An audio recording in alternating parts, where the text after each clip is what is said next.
Hola, hola, hola, ¿cómo estás? Pues aquí en plena proceso de engorda, ¿no? Después de los Después días de los días festivos, festivos aquí en México, hijo, pues ha sido no, hombre, una cosa terrible, pasamos unos días, con pozole, pinga, birria, birria, todo lo que ustedes gusten y manden, pero bueno, pues que fuimos a dos fiestas seguidas, un día tras otro. hartamente abundantes Estuvo en cuanto a comida, maravilloso, sí. de una despedida de solteros de nuestra amiga Mine y su prometido, y aparte pues el día de antier, ahora aclaración, estuvimos con Dani y con Oscallito, ¿no? O sea, estuvo muy bonita la fiesta, mucha comida en todos lados. Mucha. Y yo sufriendo, ¿no? No, lo que sufre es el cuerpo. Nah, Otra yo no vez me a quejo, entrar a yo no me dieta. quejo, No, yo sí subí un buen unos yo días. lo disfruté muchísimo. Y eso que antes todavía tuvimos también nuestras celebraciones particulares, de los días festivos y patrios. ¿Ah, sí? Sí, tacos y no sé qué. Bueno, eso siempre. Eso es siempre. En cantidad, de abundancia. Nos encantan los tacos. O sea, los tacos son lo primero que nos encanta, ¿no? O sea, yo creo que de la comida mexicana, cada estado tiene sus propios tacos. Su propio estilo, sí, ¿no? Sus propias enchiladas y su propia forma de hacer todo lo hecho con tortilla, con maíz. Por ejemplo, el chicharrón que hacen allá en Monterrey, que también venden aquí en Guadalajara, es completamente distinto al chicharrón que hacen aquí en Guadalajara, ¿no? A mí realmente yo no los he probado, no he tenido el gusto, ¿verdad?, de probarlos, ni uno ni otro, porque los veo y digo, ay, Dios mío, ¿no? Pero no los he probado todavía, no me animo. Pero yo veo como que a mí se me antojan más los de aquí de Guadalajara, ¿no? Porque están como más chiquitos y les ponen así como un molcajete de guacamole y eso como que, no sé, como que se me antoja. Ya estoy salivando otra vez, ¿no? Ya para. Digo que toda esta semana ha sido mucha tragazón. No, bueno, pues como estaban diciendo casi llega a fin de año estaban diciendo unas señoras que maratón Guadalupe Reyes no es maratón, Independencia, Reyes. No, ya no es Reyes, es Candelaria. Caray, no. Maratón Independencia. Es medio año. Sí, Maratón Independencia Candelaria. Es lo bonito de México, ¿no? Tienes muchas festividades y tienes una cantidad enorme de opciones gastronómicas, de cosas que comer. Y de tomar. El tejuino. Que nos dieron a probar en la fiesta de Mine. Yo nunca había probado un tejuino tan bueno. Tan sabroso, ¿verdad? Sí, tan bien hecho. El tejuino y luego los cantaritos de tequila, ¿no? Con jugo de toronja. Yo no puedo. Tú no, porque tú eres la conductora resignada. Siempre soy la conductora resignada. Entonces, pues, no puedo disfrutar de darle unos sorbos a esas delicias, pero bueno, pues está el tequila, está el mezcal, me ganaste la palabra, está el mezcal, está la cervecita, está de todo, ¿no? Solo nos faltó pulque. Pero es que aquí como que el pulque se da mucho en la zona centro, ¿no? Sí, o sea, sí. Aquí hay muy pocas pulquerías, no se ve tanto, pero el pulque ya ha resurgido en la zona centro. Y tan en la Ciudad de México, ¿no? Es delicioso. Sabroso. La nueva ola del pulque, pues y nos además, ha tomado por asalto. No, y además el pulque es extremadamente nutritivo, ¿no? Exactamente. Eso es algo también. A mí me gusta el blanco, muy a favor. que no le ponen nada, tal cual, eso es muy sabroso, muy sano. Me gusta el pulque de mazapán. Bueno, pero ese tiene todas las calorías de fresa. Me gusta de sabores el pulque, ¿no? Porque la verdad, pues es muy rico. y tiene muchas bondades, ¿no? Por ejemplo, a las mujeres cuando estamos embarazadas nos dicen, tómate un pulque para que amarre bien el bebé. Y dice uno, bueno, pues ni modo, me tengo que sacrificar, que amarre. Pero también eso, la cantidad es importante, ¿no? O sea, tampoco vas a tomarte... Sí, no, claro que no, o sea, no te vas a tomar un barril. Un barril de pulque, ¿no? Tomarás medio litro. No, pobre bebé, no, ni Dios lo quiera. Para darle... Nada más para que los nutrientes. El bebé se agarre bien, sí. ¿No? Para que todo salga bien. Bueno, es una costumbre, ¿no? Pero bueno, esperamos que todos hayan pasado unas fiestas muy agradables. Y que pues ahora sí que también quiero comentar, independientemente de todo, pues el enterarme de que falleció el conductor de la pipa que explotó allá en México, pues son noticias tristes. Ya van 20 los fallecidos. No sabía. No, sí, ya son 20 los fallecidos, y yo te había comentado que cada vez había más decesos. Sí, pero no sabía que había sido tan fuerte pero a veces es como, ¿qué te diré? A veces están tan mal que pues Dios se compadece de ellos y se los lleva, ¿no? Si no tienen una solución, pues mejor no estar sufriendo tanto, ¿no? Imagínate ir manejando una pipa y que de repente te explote caminando. No, es una situación espantosa, ¿no? O sea, no.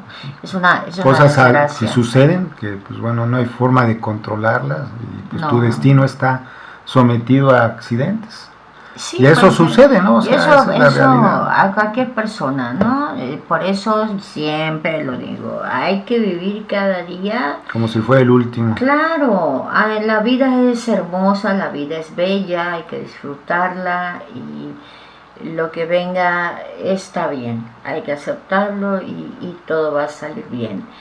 Y bueno, vamos a pasar al tema que el día de hoy nos concierne mucho.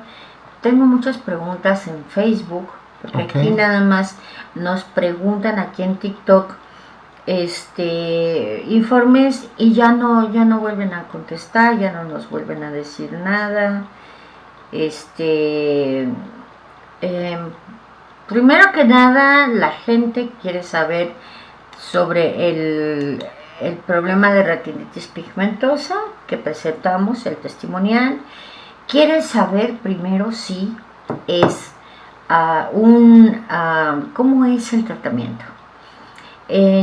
Ahora sí que en pocas palabras y en cristiano, como si fueras un médico, trata de explicarles, no como científico. Primero tenemos que hacer un diagnóstico adecuado, y para eso se requiere hacer un panel genético para determinar exactamente cuál es la variante de la enfermedad, ¿no? Porque cada una tiene, pues, como les dije la otra vez, o sea, realmente es un nombre común para una serie de enfermedades, de distrofias de la retina, ¿sí? Entonces, para poder determinar exactamente cuál es el procedimiento, hay que hacer un análisis y ver si realmente es susceptible a recibir tratamiento, va a haber mejoras. Una vez que esté eso... Nos decías, perdón, que el 80% son candidatos. Sí, más o menos, varía bastante. De hecho, como es una enfermedad genética, luego hay zonas donde hay una variante que pues, no es tratable, porque la gente de esa zona, o sea, la gente que padece esa enfermedad, pues vive en ese lugar, ¿no? Entonces esa variante luego no es tratable. Okay. Entonces es como una variante endémica. Todas son variantes, sí, esto es difícil. Bueno, todas son variantes que se encuentran en ciertas zonas, ¿sí? Preferentemente. Ciertas de hecho, razas, encontramos, pues es origen genético. En México tenemos zonas donde se da mucho de hecho mis padres, ¿no? Son parientes, ¿no? O sea, ellos en la zona de Guerrero donde llegaron, pues hubo mucho cruce, pues mucha relación entre personas pues, familiares. Entonces esa situación favorece que se den situaciones genéticas se acentúen y enfermedades que, bueno, pues que normalmente no se notan tanto en otras poblaciones, pues pueden llegar a notarse en estas situaciones, ¿no? Entonces hay zonas en Baja California, hay zonas en varios estados que hemos detectado que son donde hay varias variantes, ¿no? De bastante pues dañinas de esta enfermedad. Entonces, exactamente. Situación. Pero bueno, cabe señalar que también sus papás son primos terceros, ¿no? Exacto. No son hermanos ni primos, ni siquiera primos mis papás segundos. Sí, no, son primos terceros, pero es un fenómeno en mi familia donde sí hay mucha interacción entre gente de parientes, ¿no? O sea, por lo de los indios blancos de Guerrero. No, bueno, porque en ese entonces, bueno, ahorita ya ha cambiado la cosa, ¿no? Pero en ese entonces, pues había una conciencia de grupo donde tú buscabas tener tu familia con gente del grupo al que te identificabas. Como los menonitas todavía, exacto, ¿no? Como los menonitas. Entonces, en esa zona donde ellos vivían durante pues, toda el tiempo independiente, porque ellos llegaron cuando México se independizó. Fue cuando llegaron llegaron de España cuando se independizó México. Y pues se dieron cuenta de que pues, ya no era lo mismo, ¿no? Entonces se fueron a refundir a la sierra, precisamente a Ochaucingo, un pueblo que se llama allá, 50 y tantas familias, y ahí formaron pues, su comunidad, que después se fue extendiendo en varias zonas del centro de Guerrero, y ahí pues bueno, pues era pues la gente que estaba cerca, pues realmente eran familiares con el tiempo, ¿no? Todos se fueron entremezclando y al final hay mucha interacción, ¿no? Por ejemplo, pues hay una familia que es como que el vínculo entre mis dos padres, que es los Castrejón, ¿no? Y los Castrejón son un montón, ¿no? Yo me acuerdo que hacen una fiesta cada año allá en Guerrero, son 300, 400 gentes, ¿no? La castrejonada que llegan y todos. Bueno, no sé si todavía siguen haciéndola, pero antes se hacía y llegaban muchísimos parientes, pues, ni los conoces a todos, ¿no? Bueno, pero bueno, pues, eso sucede. Entonces, cuando suceden estas cosas, pues bueno, hay veces en donde alguna pues, carácter recesivo se manifiesta de una forma muy clara, ¿no? Y eso, pues, cuando hablamos de retinitis pigmentaria, pues hay varias variantes que son dominantes y otras recesivas, hay variantes, las X-linked, o sea, que tiene que ver con el cromosoma X. Entonces, hay varias variantes que hay que determinar cuál es la que estamos enfrentando. Una vez que ya está determinado que estamos enfrentando y vemos que sí es factible tratarlo, especialmente aquellas que tienen que ver con la isomerasa, con unas enzimas que procesan el 11-cis-retinal, que es una molécula que detecta la luz, que la vuelven, o sea que cuando detecta la luz se activa, pasa la señal, que nosotros entendemos como una visión, o sea, una señal visual, y pasan una forma donde ya no son interactivas, o sea, quedan como desecho en dado caso. Esa la toma una enzima y la vuelve a transformar otra vez en 11-cis-retinal, que vuelve a ser reutilizable. Pero si esa enzima no está funcionando, pues tenemos un problema grave, ¿no? Entonces esa se puede tratar de varias formas. De hecho, es el blanco ahorita de una terapia génica que ya se aprobó en Estados Unidos, pero nosotros también tratamos sobre esa. Buscamos generar con otros métodos, o sea, haciendo un depósito específico en la zona retrovulvar de células que van a inducir esta producción de esta enzima, o mejorar la producción de esta enzima, ¿no? Más aparte también es muy importante que no todas las aplicaciones retrovulvares son iguales. Cada padecimiento tiene su propia técnica de aplicación. Exactamente. Entonces eso es muy importante porque no no nada más porque sea retrovulvar ya no, tienes que encontrar la zona de depósito adecuada. Tiene su integmulis todo esto, ¿no? Pero bueno. Entonces, normalmente, bueno, retomando el tema, o sea, los tipos de células que vamos a aplicar en estos tratamientos son células de donantes. Porque como es una enfermedad genética, normalmente las células del propio paciente ya no son viables para lograr la regeneración de la función, que es lo que estamos buscando. Entonces, ¿qué es lo que logramos con estas terapias? Tenemos, por un lado, pues bajar la inflamación, ¿no? Que ese es un problema grave. Obviamente todas estas enfermedades tienen en común que hay una inflamación persistente de la zona de la retina. Entonces se logra bajar la inflamación. Se logra también estimular la regeneración de la matriz extracelular, que eso es también muy importante porque permite regenerar las proteínas que dan la estructura finalmente. Y pues, esto permite pues, tener unas mejores condiciones del tejido, ¿no? Y después ya viene la inducción directa, o sea, se hace una inducción para que estas células puedan favorecer la presencia de algún tipo de enzima que se está detectando que hace falta. Y ese es el punto clave que nosotros trabajamos. Entonces, de esa manera nosotros logramos que se regeneren las funciones de los pacientes a un cierto grado. Es muy importante tomar en cuenta que estas terapias funcionan primordialmente cuando está empezando el procedimiento de deterioro. Ya cuando está muy avanzado es más difícil, ahí sí ya es más difícil lograr. Sí, porque son más aplicaciones, pero sí avanzan. Sí avanzan, pero no logramos, o sea, por ejemplo, tenemos el caso de gente que muy joven empezó tratamiento y que realmente logra revertirlo completamente. O sea, cuando tienen menos de 30 años, o sea, lo revirtieron completamente. Cuando están ya más de 30 años, ya lo logramos controlarlo, estabilizarlo, siempre y cuando se haga de manera repetitiva la aplicación para mantener ¿cómo se llama? La actividad de estas células que dan como un mantenimiento a la zona, ¿no? Ahora, hay otras técnicas más difíciles que todavía no estamos entrando, más que están programadas, están para el desarrollo, donde ya estamos hablando de terapias génicas tal cual. Ahí es donde tenemos que pues bueno, esperarnos un poquito para poder pues, implementarlas adecuadamente, ¿no? Y aparte, pues generar todo el entorno legal para poderlas aplicar. Ese es un tema importante. Entonces, nosotros podemos hacer varias terapias en varios tipos de enfermedades para ayudar a los pacientes, ¿no? O sea, especialmente donde hemos tenido también buen resultado es en la que está relacionada al cromosoma X, ¿no? Donde tenemos las afectaciones a los genes están sobre el cromosoma X.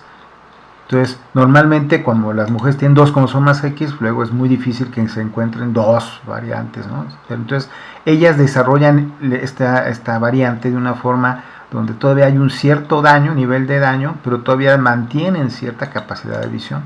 En el caso de los hombres, como solamente pues, tienen un cromosoma X, si ese cromosoma X ya viene dañado, es más probable que pierdan completamente la visión. Y eso es lo que vimos, pues el papá, por ejemplo, de esta niña, ¿no? Sí, pero ya estaba muy grande. Ya él estaba muy grande, él no intentó el tratamiento, pero su hija sí lo intentó, bueno, y su hija tuvo mejoras, ¿no? O sea, el problema es que el oftalmólogo le dijo que ya que ya no iba a haber mejoras, cuando ella tenía mejoras, o sea, lo que no entiendo. Empezó a hacer cirugías y a sacarle todo lo que pudo, y él perfectamente sabía que solamente con las células iba a avanzar. Y el avance fue cuando se picaron las células. Claro, pero el tema fue que le sacó el dinero hasta que pudo y le dio la noticia de que ya no se podía hacer nada. No se podía hacer más. O sea, cuando las células fueron las que la sacaron adelante. Claro, ninguna cirugía le va a funcionar. ¿Por qué? Porque, o sea, bueno, sí puede llegar a funcionar, todo depende de la situación y circunstancia. Pero realmente la mejora de la función va a ser por células que van a inducir al propio tejido a trabajar. Esa es la idea, o sea, la idea es de que las células que vamos a aplicar, tal vez no sean ellas las que se integren al tejido, pero van a inducir a las células del propio cuerpo a trabajar y hacer mantenimiento adecuado del tejido. Aquí el problema es que tenemos, la mayoría de los casos es que ya llegan cuando los oftalmólogos ya les sacaron hasta en la vida. No, deja tú eso. Hígado, el problema es un riñón y vendieron un riñón, por decir un ejemplo, y ya los oftalmólogos perfectamente saben hasta dónde se puede, pero ellos siguen porque pues es su Pues ya no es un protocolo, es falta de honestidad. No todos son iguales, pero la gran mayoría te van a sacar lo que puedan, sin dejar que realmente tú puedas ver otras opciones. Ver otras opciones y te engañan, y te sacan todo. Y ahorita tengo un caso de un paciente que nos está buscando, que tiene retinitis pigmentosa y que ya le van a hacer que porque le dijeron que tiene catarata y que ya está en proceso para la cirugía de catarata. Tenemos muchos pacientes que les dicen, te voy a operar y después de eso vas a empezar a ver bien, y los dejan o ciegos o casi ese es el ciegos. problema, hay que ver exactamente. Y eso es la gran mayoría. Hay que ver exactamente qué tipo de operación se está planeando, en qué condición tiene el paciente. Hay veces donde la catarata sí funciona, porque es una parte diferente del ojo, es en la catarata va pero sobre también la parte luego la catarata puede crecer con el tratamiento de las células. Sí, entonces lo que se recomienda normalmente es trabajar con las células y después retirar la catarata, que eso es lo que hemos visto tiene mejor resultado, ¿no? Y bueno, finalmente todavía la gran mayoría de los oftalmólogos se resisten a estas tecnologías porque yo no entiendo, pero nos lo han dicho, nos quitan el hueso, ¿no? No, mira, yo entiendo, yo empecé con esto en el 2011. En ese momento me atacaron, pero como locos.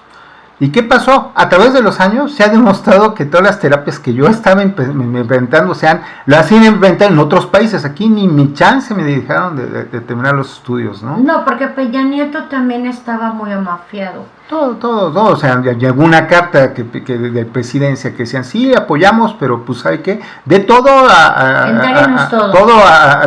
¿cómo se llama? ¿Cuál fue? Al Hospital de la Luz. De la Luz, y ellos hacen, y usted, gracias.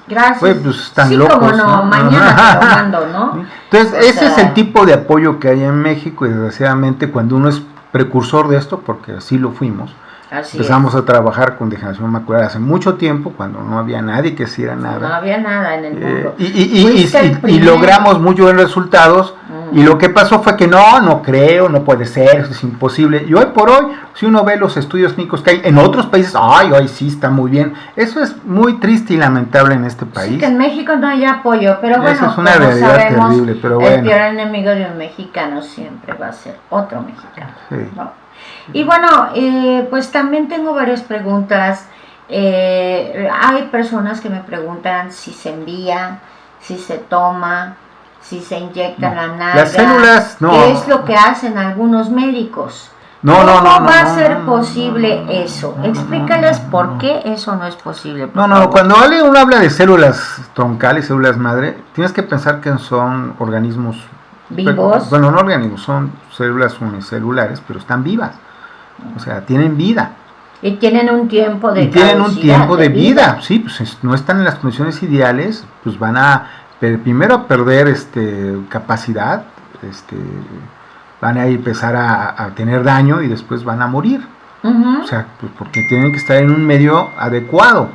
O sea, si no están en un medio adecuado con los nutrientes, la temperatura, etcétera, que es donde se cultivan en una incubadora, es profeso para ella en un medio adecuado, en una serie de medios adecuados, pues las células eventualmente van a morir, ¿no?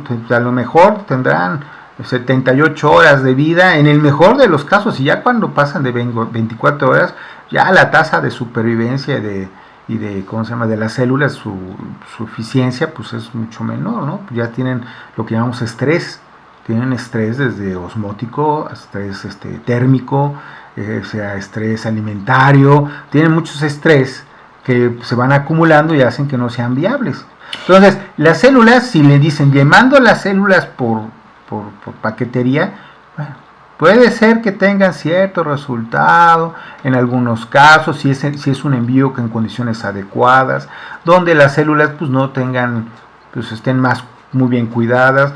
De forma normal, cuando esto se hace de una forma seria, las células se envían en criopreservación, o sea, congeladas en nitrógeno, se congelan en nitrógeno líquido.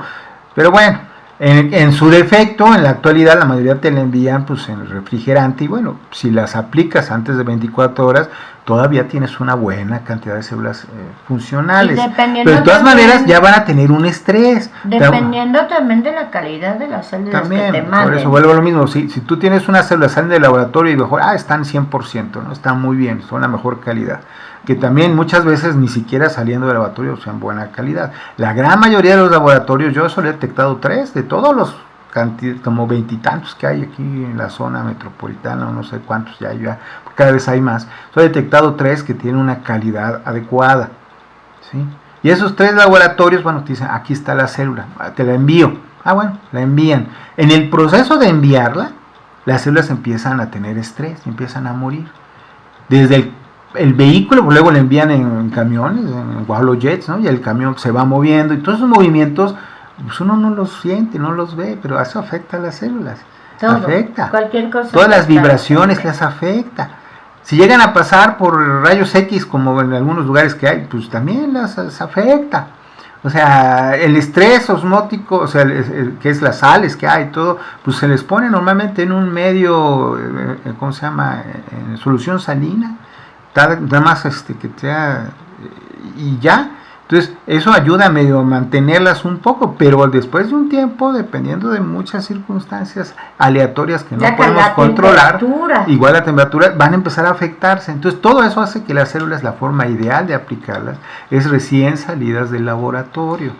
Otra pregunta, es lo ideal. Entonces, y la forma de aplicarlas, digo, muchos la aplican de muchas maneras, que en la nalga y todo, espérame, pues, ¿no? La nalga que pues no es intramuscular, a menos que estés buscando tratar algo localizado en esa zona. Las células no se aplican de manera directa en la zona del daño, se aplican de una forma cercana. Y dependiendo para qué lo vayas a querer. Para qué lo vas a querer. O sea, entonces, hay gente que dice, no, pues te las aplico intravenosas. Muy bien, intravenosas. La mayoría de las células van a terminar o en los riñones o en el pulmón, ¿no? Dependiendo de donde las apliquen la intravenosa. Y aparte, como... Entonces, ahí van a tener cierto efecto, pero no van a tener el efecto que se está buscando. Hay artículos que hace mucho tiempo y ensayos que ven que cuando hace una aplicación directa, por eso nosotros hacemos aplicaciones por medio de cateterismo, para que lleguen y se les suelte directamente en la zona donde se requieren, cuando en el corazón, o sea, hasta, si vamos al cerebro, hasta en la carótida interna. Sí, es mucho más complicado que ponerlas en las intravenosas, pero la diferencia es muchísima. Solamente en el primer artículo que vi de esto, hablaba de inyectar la intravenosa, normalita aquí, ¿no? Ahí te pongo aquí la inyección. Lo que es la moda ahorita. Sí, bueno, todo el mundo lo hace de esa manera. A inyectarla por medio de un cateterismo cardíaco había una 4 veces más eficiencia con el cateterismo cardíaco. Por supuesto. Entonces es mucha la diferencia, ¿no? O sea, y depende de qué queremos. Entonces, ¿cómo vas a aplicar las células? Entonces, ¿cómo vas a hacer llegar las células al sitio que van a funcionar adecuadamente? Pues depende del padecimiento, ¿sí? Hay zonas del organismo que tienen, se ha descubierto hasta muy recientemente, muchos médicos todavía ni siquiera tienen la visión de eso, ¿no? O sea, es increíble, no se actualizan. Hay muchos que sí, pero hay muchos que dices, ay papá, ¿qué pasó? Existe una zona, un órgano, por así decirlo, que se llama el intersticio, que tiene que ver con la fascia. Son una serie de compartimentos que se encuentran hechos de pequeñas membranas y que pues tienen un líquido en especial que se encuentran entre los diferentes órganos y que tienen la función de tanto permitirle evacuar y eliminar pues, desechos, o sea, ser una fuente de eliminación, como también amortiguar el cambio entre una zona y otra del organismo. Tiene cada intersticio, cada zona tiene así que un pH diferente, la composición, una composición en cuanto a sal es diferente, y existen en las membranas células que están trabajando para mantener esa composición en específico. Esto es bien importante, por eso es que muchas veces no se logran los trasplantes, porque no se toma en cuenta esta situación, pero ya tomándolo en cuenta ya uno entiende, es que necesitas generar la zona alrededor del riñón que vas a hacer, mantener ese con su intersticio de una manera adecuada, viable, funcional. Entonces, bueno, uno sabiendo eso, sabe dónde conviene aplicar también las células. Claro, dependiendo de la zona blanco. Entonces, si uno quiere trabajar sobre la zona de cadera, pues tiene que encontrar un intersticio adecuado que permita comunicar todos los órganos por un medio que es un medio líquido, que no necesariamente es la sangre. La sangre puede ser, tiene otras situaciones. Existen varios limitantes para que las células aplicadas en la sangre lleguen a donde uno quiere. Eso es otro tema. Entonces, bueno, es muy fácil para muchos médicos decir, ay, aquí la tecnología de último momento, y pum, te la ponen todos. Hemos visto varios videos de muchos médicos, de muchas clínicas, que aquí está la tecnología y se la aplican intravenosa. Uy, qué maravilla. Bueno. Sí, tiene efecto, claro que tiene efecto. El efecto es muy limitado. ¿Por qué? Porque no saben ni lo que están haciendo realmente. Bueno, es que ellos su major, o sea, su especialidad es en otras áreas. No, es que aparte no hay mucha información. Todavía no hay mucha información. Es más, he visto muchos cursos, hay muchísimas organizaciones médicas que se han formado, o sea, asociadas a laboratorios que te dan cursos. Y los cursos no tienen la profundidad que se requiere. Pues es que no tienen el conocimiento. Dicen que son especializados, pero no tienen el conocimiento adecuado que se requiere. No saben en dónde van a aplicar realmente ni cuál es el blanco real. Todo es intravenoso. Se quedan ahí, o intraarterial, o intratecal, o sea, en ciertos tejidos que ya se han visto. Y van células de ojos, de riñón, de neuronales, de piel, de todo, van células revueltas de todo. En realidad, entre las terapias, lo que ahorita está haciendo, el problema que hay es de que no hay una forma adecuada de separar las células. Te vienen en bola, ¿no? Como quien dice. O sea, si hacen una féresis o hacen un proceso de, una extracción de células nucleadas de la sangre periférica, pues ahí van mezcladas muchos tipos de células, en cantidades pequeñísimas. De todas. Pequeñísimas. Ahí encuentras células de todo tipo. De mesenquimales, precursores hematopoyéticos, células blancas, obviamente la mayor parte son células de fórmula blanca, o sea, ya lo que son del sistema inmune, encuentras plaquetas, etcétera, ¿no? O sea, pero todas estas células, dentro de esas hay unas cuantas células que sí tienen algún efecto. Bueno, y vamos a continuar con las preguntas. Sí, porque me sigo con el tema. Sí, porque es la pasión por la ciencia. Sí. Es que hay que explicar, porque uno dice las cosas y no entienden, y como no entienden, dicen, pero es que también... O sea, hay que explicar casi al detalle, porque son muy obvios. Cuando a veces le explicas, incluso a los médicos, yo nada más les veo la cara de what. No, pues y son luego cosas me dicen, básicas. oye, ¿qué me dijo? Así literal. Entonces es que el lenguaje científico es muy diferente al lenguaje técnico médico. Son diferentes lenguajes, es normal. Entonces aquí hay otra pregunta, una pregunta que están haciendo mucho. ¿Cómo es el tratamiento? Okay. Depende, como repito, depende del sitio de aplicación. Cuando nosotros estamos hablando de retinitis pigmentosa, es una aplicación retrovulvar. O sea, hay varias técnicas de aplicación retrovulvar, como dijo Cari. Aquí lo que se busca es el depósito en la zona retrovulvar de forma tal que pueda incidir influir dentro de la zona ocular de la retina. ¿Sí? No todo va a llegar a retina, hay una barrera hematoencefálica que va a impedir que lleguen. Lo que van a llegar son muchos exosomas especializados. Y van a llegar algunos tipos de células que a través de metaloproteínas pueden pasar la barrera hematoencefálica, que es donde está el detalle que muchos médicos no entienden, no comprenden. ¿Cómo es posible que una célula pase la barrera hematoencefálica? No entienden, ¿no? Pues las induces para que generen la estructura que va a permitirles pasar. Pues claro que van a pasar, pero no entienden. Pero bueno, ya, perdón. Bueno, dale chance, es que no tienen background. ¿Cómo induces una célula? Una célula, ¿cómo la induces? La induces por un medio específico. El medio que debe tener cierto tipo de sales en cierta mezcla en especial y ciertos factores de crecimiento, y debe estar sobre una cierta matriz dependiendo, no todas son una matriz, unas crecen directamente en plástico, otras crecen en medio líquido, pero hay otras que requieren una cierta matriz de sustento, una base, que puedes hacer con varias formas, colágena, enriquecida con varias cosas, pero todo eso no lo entienden. No, mi amor, sí, Perdón, es que me emociono. Yo lo sé. Porque ya me encontró muchos médicos que no, eso no es cierto. ¿Cómo no? Es que, bueno, hay mucha porque ni siquiera se pueden a pensar, se quedan pensando de que la célula ahí libre en el medio y eso es todo. Oye, pues ¿cómo? No, bueno. La forma de aplicarlas, sí, a lo mejor tú las aíslas y que las sacas de cultivo y ya las preparas en un medio líquido porque es la forma fácil de aplicar. Sí, amor, pero eso no implica que el crecimiento se haya dado así, ¿no? O sea, mira, voy a contarles una anécdota. En reunión hubo un evento en el CONACYT en donde pues se reunió la comunidad científica de diferentes disciplinas. Yo tengo un amigo, le mando muchos saludos a Lionel. Hola, mi Leoni, no sé si me estés viendo, pero seguramente nos vas a ver. Él es ingeniero en genética, ¿no?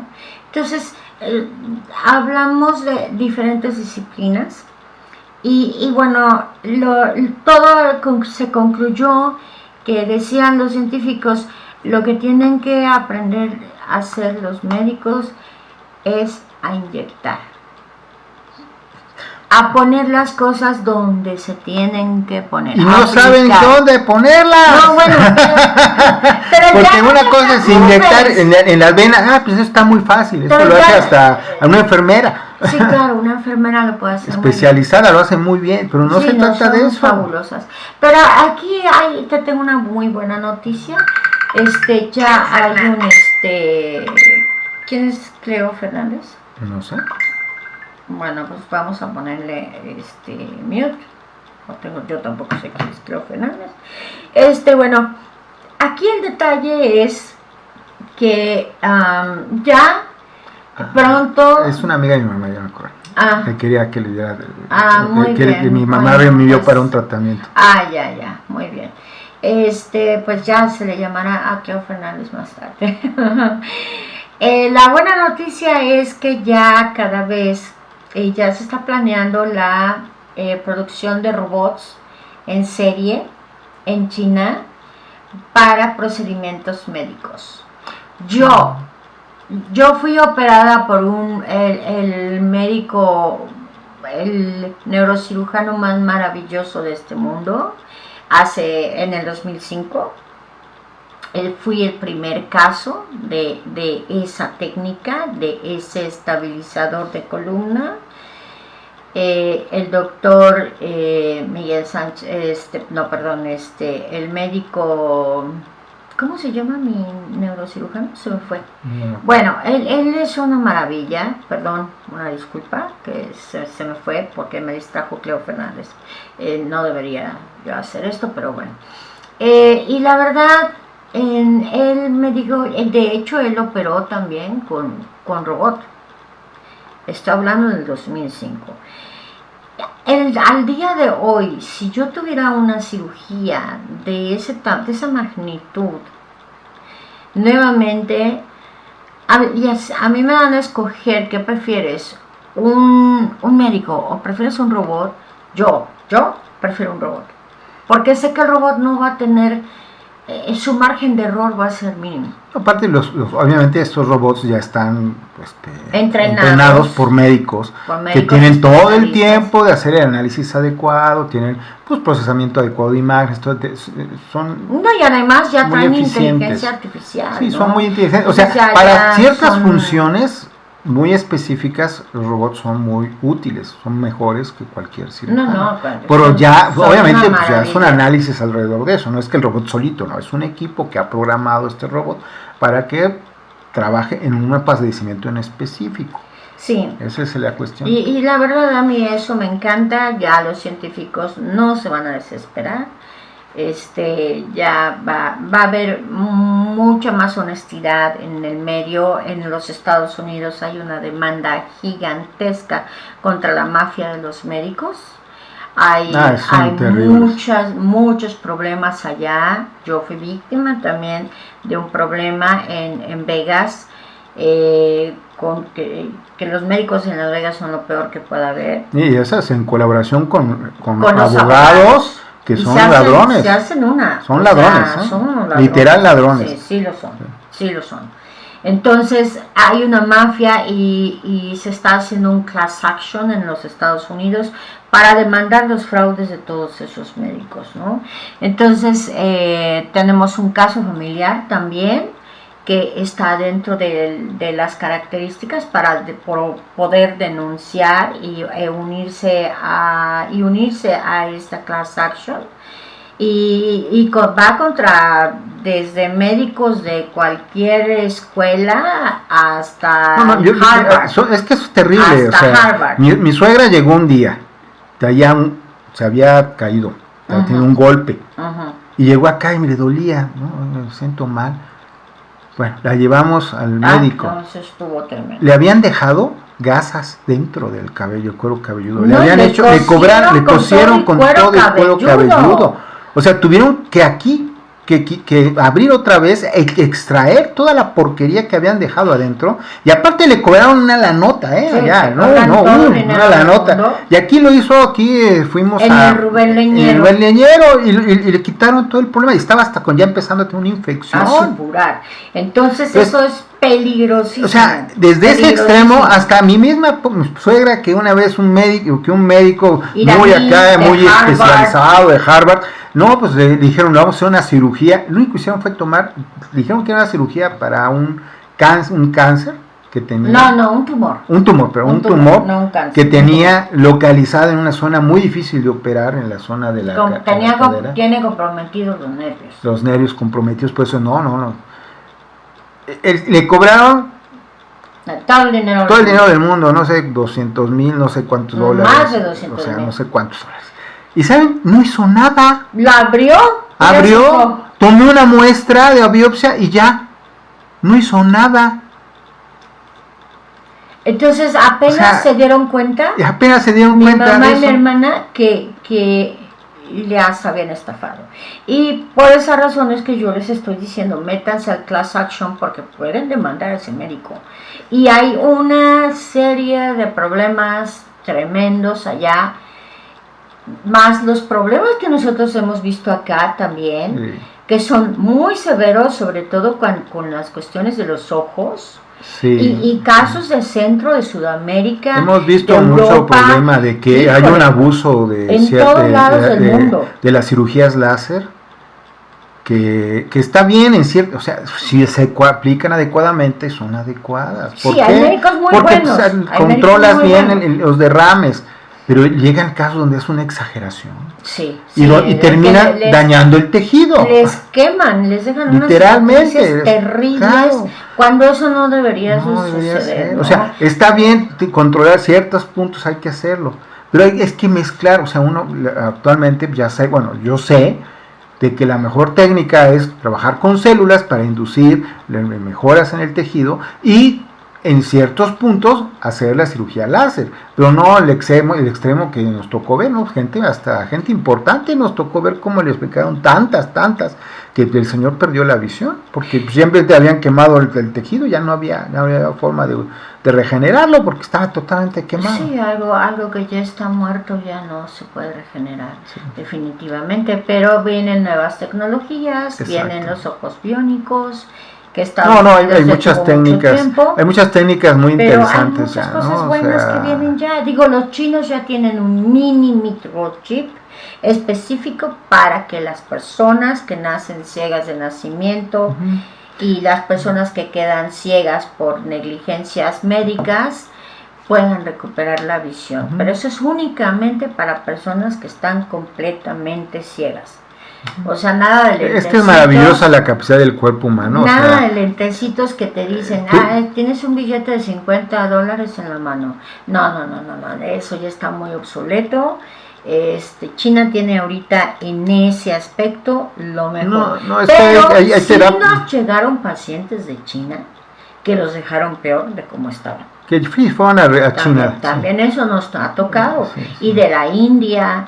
Y bueno, ya es un cuento de no parar. Pero bueno, aquí los pacientes también Quieren saber, bueno, ya se les dijo que es una aplicación vía retrovulvar, no se mandan las células y todos quieren información del tratamiento. Bueno, pues cómo se hace, ya se explicó, cómo se hace el de retinitis pigmentosa. Normalmente, repito, es células de un donante que tiene que estar bien seleccionado, dependiendo del tipo de padecimiento que hay, y esas células se inducen para estimular al propio tejido a trabajar, y se busca que sean recurrentes las aplicaciones para lograr pues un resultado adecuado, tanto un buen mantenimiento del tejido, como también el lograr, y eso es la parte interesante, lograr la transferencia de ciertos genes.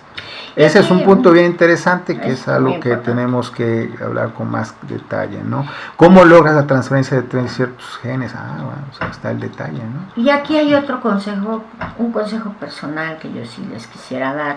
Si su médico ya les hizo todo lo que les quiso hacer y ustedes no vieron ninguna mejora, llega el momento en el que les dicen ya no hay nada que hacer, no lloren, ocúpense, no se preocupen, que habemos gente honrada, habemos gente que sabemos hacer las cosas y que no les vamos a sacar los millones de pesos para que ustedes puedan recuperar su visión. De hecho es siempre hay un tema que siempre he buscado bajar costos. De hecho, cuando esto empezó, los tratamientos, cuando estábamos hablando, rondaban alrededor de 15,000, $25,000. El de por los costos. Pigmentosa y glaucoma estaban en $45,000 sí, en aquel tiempo. Uy, ya se me olvidó tanto tiempo, pero es que sí era muy caro. Macular eran $35,000. Pero era muy caro. ¿Por qué? Porque todos los insumos que llegaban, pues también eran más caros, tanto internacional como aquí en México, más todavía, por todos los impuestos que hay que pagar. Y ahorita todo ha subido, no hay manera. Sí ha subido, pero ya es diferente la técnica, ya se usa diferente. Entonces hemos bajado los costos bastante, sí, claro, para que ya no hablamos en dólares, ahorita hablamos ya en pesos. Pesos mexicanos. Ya hay una diferencia abismal. Exacto. Y eso es muy importante, ¿no? Y bueno, también es importante que ustedes recuerden que mi esposo no es médico, es investigador biomédico básico. Y trabajamos con médicos. Trabajamos con médicos. Entonces el médico con el que trabajemos es el especialista, ser un especialista del tema. Habría que ver. ¿Sí? O sea, hay varias técnicas que hay que valorar. Por ejemplo, nuestro médico de cabecera es el doctor Jorge Hugo Zavala Jaramillo, sí, porque él como tiene varias, pues es médico, tiene medicina interna, y se especializó en cardiólogo intervencionista y electrofisiólogo, y en todo eso pues generó toda una serie de conocimientos que permiten conocer muy bien los sitios de aplicación de las células, ¿no? Y cuál es el sentido y funcionamiento de los flujos dentro del sistema cardiovascular, y por lo tanto cuál es el punto adecuado de aplicación, porque aún intravenosas hay que saber dónde ponerlas, aún intraarteriales hay que saber dónde ponerlas, o sea, es que eso es lo que luego uno dice, ay, ¿cómo es posible?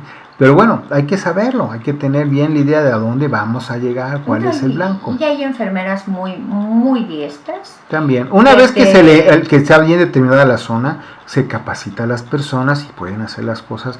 Una enfermera puede hacerlo perfectamente. Muy bien. Porque ya sabe cómo hacerlo, ya tiene los elementos. Sí, cuando es algo sistémico, ¿no? Entonces, exacto, y sabes, ya hay varios puntos de aplicación que son para mejores. Para articulaciones igual, exacto, hay una persona especialista. Exacto, especialista. Entonces, en cada caso aplica el apoyo de un profesional siempre. Entonces, todo esto no es improvisado, todo esto es ciencia. No es medicina, es ciencia, es biomedicina. Que bueno, pues decían, no, que la medicina del futuro, pues no, la medicina del futuro ya no, está. Eso ya hace años ya tiene tiempo. Entonces, el futuro es el que está en el pasado, o sea, es un cuadro que no se ha actualizado. Esa es la terrible realidad. Que no le conviene actualizarse porque se le va el hueso, como dicen ellos, ¿no? No creo. Yo creo que una persona que se actualiza puede mejorar mucho sus aplicaciones y encontrar la forma de integrar estas nuevas tecnologías en su práctica. Eso es lo que han hecho muchos médicos que yo conozco. También hay muy buenos médicos que toman o sea, el conocimiento como está y lo aplican adecuadamente. Hay otros que uno les explico yo de qué se trata y hasta pues, no entienden, y como no entienden, pues no sirve, pues cómo no, hay que explicarles por eso me pongo a explicarles con palitos y bolitas, porque les dices algo que deberían entender, pues por la lógica de cómo se hacen las cosas. No, pues hay que explicarles poquito a poquito para que vean cómo sí tiene lógica en las cosas. Pero bueno, ¿qué otra cosa querías platicar? Bueno, pues yo creo que ya espero, si alguna duda más tienen, nos pueden decir. Entonces, pues con todo gusto nosotros les ayudamos, ¿verdad? Con todas las dudas que ustedes tengan. Exacto. Bueno, pues muchas gracias. Y disculpen el arrebato, pero pues es que ya me tiene hasta el gorro. Es que hay un médico que decidió que lo que yo hacía no era cierto, porque le expliqué con pelos y señales algunas cosas, le mandé, y pues no entendió, o no quiso entender, y dijo, no, pues ¿cómo es posible esto, no? O a lo mejor consultó con alguien que tampoco sabía. Entonces dijo, no, pues... Bueno, mejor no, porque se nos acaba el negocio, que es lo que siempre me reclaman a mí. Oye, nos están quitando el hueso. Eso, pero no, ¿cuál hueso? Si nos mandan a todas las personas, llegan con nosotros ya desahuciados, y llegan muy mal. No hay que esperar a que te desahucien. Vuelvo a lo mismo, de las terapias, de este tipo de terapias, el mejor momento de aplicar es cuando está empezando la problemática, Y cuando está declarada. Tenemos un caso que estoy esperando poderle tomar el testimonial. Entonces, pues poco a poco vamos a ir mostrando los testimoniales. Y bueno, pues somos seres humanos, no te preocupes, eso sucede, pero pues la resistencia al cambio se va a acabar, porque es lo de hoy, ¿no? Claro, eso ya cada vez hay menos cerrados, pero todavía hay. Pero mucho es conveniencia económica. Eso sí. Acuérdate que el dinero hace que las personas se vuelvan muy metalizadas, y pues cómo van a aceptar que algo pueda detener y revertir, ¿no? Si todavía hay mucho que poderle hacer al paciente, ¿no? Sí, con las técnicas aprobadas tradicionalmente, que yo entiendo que hay procedimientos que el establishment médico ha definido como los primeros de tratamiento de algo, pero pues la verdad es que es muy triste de que esos primeros tratamientos, pues no, sabiendo que no van a tener solución, sí, porque lo saben, que su solución es limitada, permitan que el paciente se deteriore a tal grado de que ya después los tratamientos que sí podrían hacer algo, pues el efecto es mínimo.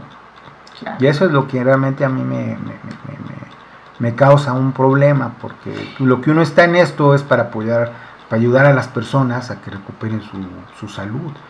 Y cuando ves que por una práctica, cual sea la forma, sea que es que la asociación tal dice que el primer tratamiento es esto, el segundo esto, y resulta que con estas indicaciones los pacientes terminan teniendo un daño acumulado que es difícil trabajar, ¿no? Por favor, gracias. Bueno, pues ya si quieres.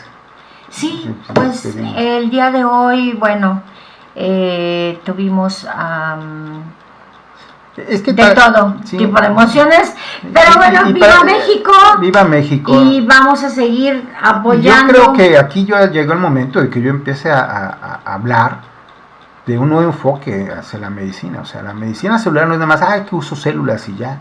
No, hay que entender cómo funcionan las células, hay que entender cuál es el papel real que tienen y sus limitantes y cómo se asocian. Bueno, pero yo creo que eso no es lo mismo, podría ser como que hagamos un curso para médicos. Pues sí. Porque si para los médicos es complicado, pues para las personas que que no son médicos no van a poder comprender porque no manejan el lenguaje. Entonces, Claro. con ellos hay que decirles las cosas muy detalladas o lo más explícito posible y con todo el cariño del mundo, ¿no?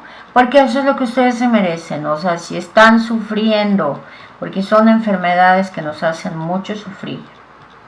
Entonces, lo único que yo les puedo decir es que nosotros estamos pues para tratarles con cariño, ¿no? Porque no somos tampoco ese tipo de personas de, no, pues ya cómprase un perro, porque ya, es que les Es que es parte muy importante. Es que las hay. El papel de Cari en todo este equipo, porque es un equipo, es un papel de soporte emocional.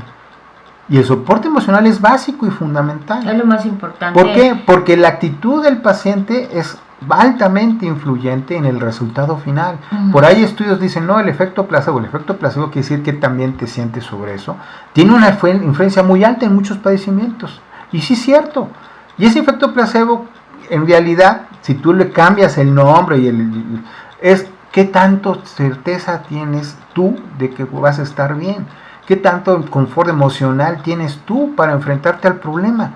Y eso es lo que Cari se enfoca, en dar todo ese apoyo, ese soporte, que es un soporte que ningún robot le va a quitar. Ahí sí, los robots no van a entrar en eso. Y ningún médico te va a dar. No, pues, sí hay médicos que sí tienen esas características, Sí, pero muy raros. No te llaman, muy no raros. te llaman, no están pendientes de ti, no están. Entonces, Aquí Cari es una persona que da ese soporte emocional, tanto al paciente como a la familia. Incluso a las mascotas, porque se enferma la persona y se enferma hasta el gatito o el perrito que tienen. Sí. ¿No? Entonces, ese es un tema muy amplio y un paciente contento o un caso contento es un caso que se va a tiene más probabilidades de aliviarse, de tener mejor concepto. No quiere decir que un caso contento seguro se va a aliviar, simplemente tiene muchas mayores probabilidades, alivien, sino que mejoren, de mejorar sus condiciones. Ese es muy importante. O sea, todo lo que es medicina tienes que sumar, ir sumando probabilidades hasta llegar a un resultado favorable. Aquí en esto, en el mundo real no existen certezas. Las certezas se van construyendo a base de probabilidades que se van sumando. Claro que sí. Entonces ese es el punto importante a tratar. Bueno, pues el día de hoy ya llegamos a nuestro límite de tiempo porque tenemos muchas cosas que hacer, tenemos muchos pacientes que atender y les mandamos un saludo y sigan viviendo las fiestas patrias bonito, que la vida es bella. Hasta luego. Bye.